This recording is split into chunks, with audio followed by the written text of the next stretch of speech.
Ohio schools are in crisis. A nearly $2 billion cut in state funding has many districts laying off teachers. But what about those deciding who gets the axe? The superintendents. The I-Team's Brendan Keefe discovered many are still accepting bonuses and perks while children lose busing, sports, and their teachers. Brendan? Carolyn Clyde, 5 Southwest Ohio superintendents make more than the governor.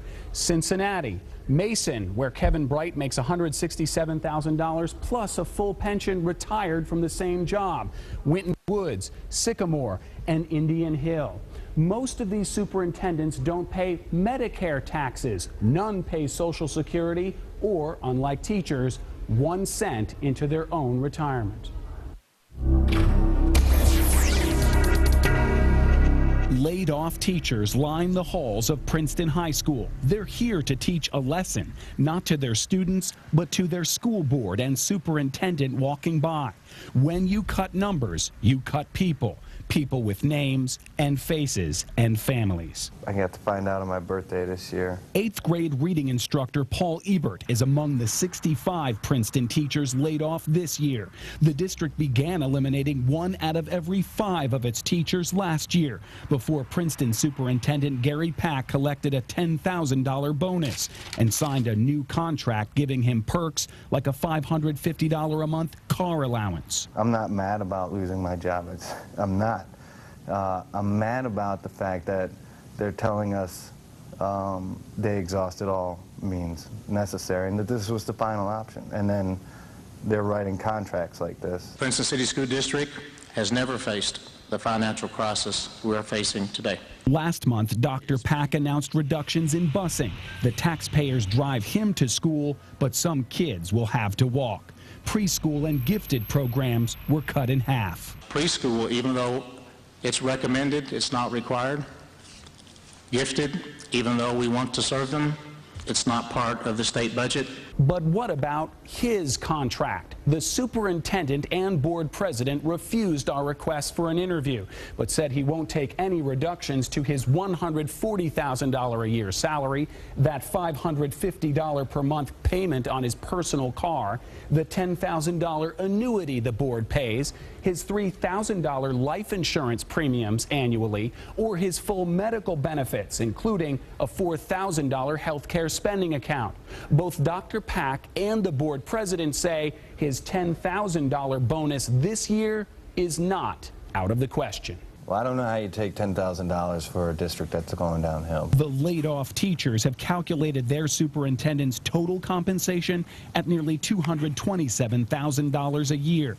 About that car allowance, Dr. Pack can spend the $550 a month however he chooses. He told us he drove 8,000 miles last year for the district. Quote, if you figure the mileage rate at about 50 cents a mile, plus oil changes, tires, maintenance of the vehicle, and depreciation, I believe I may have gone in the hole.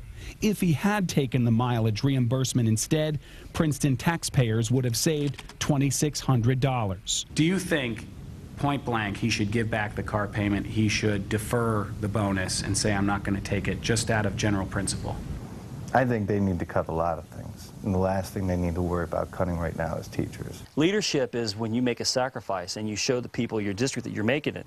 It doesn't take any courage at all to ask somebody else to make a sacrifice when you're driving around on their dime. Rich Hoffman lives in the Lakota School District, which cut $12 million from its budget and now requires high school students to pay $500 each just to play sports. Lakota believes that it had to spend $50,000 on just a search for the right candidate for a superintendent.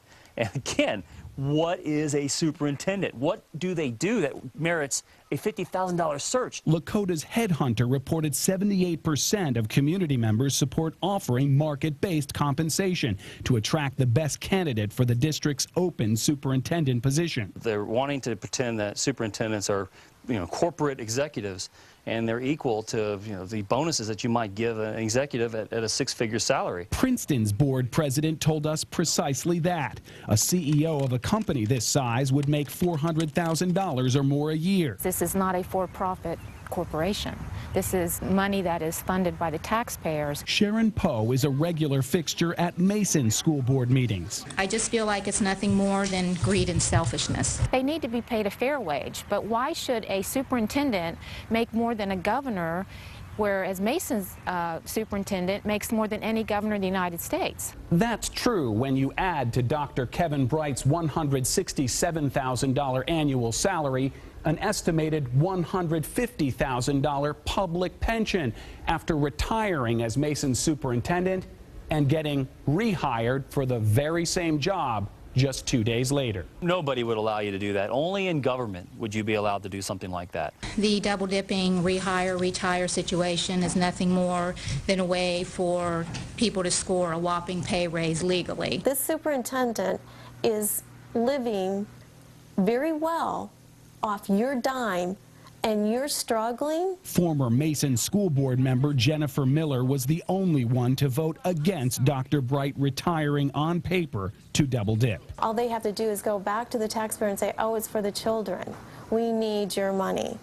When in fact, they've totally mismanaged the money. Dr. Bright and the current board also refused to be interviewed on camera, but in a statement the superintendent said, money isn't what motivates me or most superintendents, whether they have retired or not. My salary has been frozen since August 2008. I donated my $20,000 bonus back to the district in 2009 and gave up the opportunity to receive a bonus in 2010 and 2011. It is a potential savings to the district of $60,000. But the superintendent gave up those future bonuses at this very same 2009 meeting where he asked the board to allow him to start collecting that six-figure annual retirement and keep his job. Dr. Bright came to the board and asked for a change in his contract, offering to forego his bonus opportunities for the next 3 years, and we would add another year of retire-rehire scenario to his contract. To be fair, Dr. Bright and some of the others signed their contracts before the cuts and layoffs began. This summer, Dr. Bright is voluntarily leaving Mason 1 year early to take another job. Yet the district says he will collect $43,000 in severance, enough to save one of the teachers he just picked to lose their job. But we are eliminating the 53 positions. We're hopeful that the people will still have jobs. He's had to do more with less, and I think that will continue with whoever takes his place. Laid-off teacher Paul Ebert isn't thinking about all the superintendents who refuse to give up their perks. He's thinking of his 110 students. I mean, there's got to be a couple of kids that just you don't want to walk away from.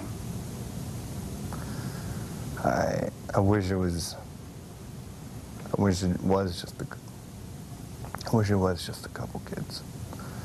I wish it wasn't the overwhelming majority of the students that I taught. Perhaps the biggest perk is that superintendents take home a much greater share of their pay than the private sector. Cincinnati, Mason, Winton Woods, and Sycamore pay 100% of their superintendents' Medicare taxes. Teachers don't pay into Social Security because they contribute 10% of their own salaries into their pension.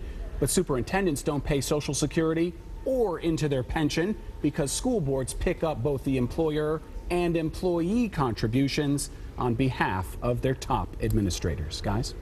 A lot to think about in these times when teachers are being laid off. Brendan, how can a viewer find out how much their superintendent is making? And are there any solutions? Yeah, good questions. Right now on WCPO.com, we've posted several of the full contracts, and you can search by district to see the base salary for every superintendent in Ohio, Kentucky, and Indiana, statewide. Pending legislation in Columbus would prevent school boards from paying their superintendent's share of retirement. Other bills would set a minimum retirement age of 60 with 35 years of service. Right now, they can retire after 30 years, no matter how old they are. There would also limit rehire, retire double dipping. There's a bill in the House right now for that. All right. Great report.